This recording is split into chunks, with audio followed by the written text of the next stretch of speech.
Something was going on in the game industry in the late 90s. Some of the most loved and revered games of all time were being released. And as a culture, gaming as a whole was growing up. But this revolution sort of skipped over me. In the late 90s, I was not aware of Final Fantasy or even The Legend of Zelda.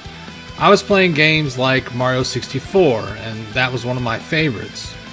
And Xenogears left a huge impression on me, but I wasn't aware that there were more games out there like it. I lived in a bubble or a vacuum for most of high school when it came to nerd culture at the time. I did not own a lot of games, and the ones I had, I played over and over again. It was a bit isolated during that time, and I did not really find gamer friends until college. I graduated high school right at the turn of the millennium, and my new college friends showed me a whole new world of games like Final Fantasy, Ocarina of Time through their collections.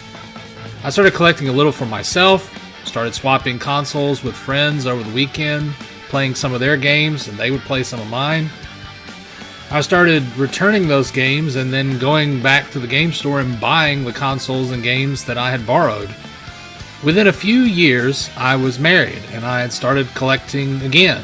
I was hungry to find even more gems that I had missed growing up. One of the very first Amazon purchases I ever made was a game I had never heard of before from the late 90s that looked right up my alley. It arrived, and I tore open the packaging, popped the game into my PlayStation, and immediately fell in love with Star Ocean: The Second Story.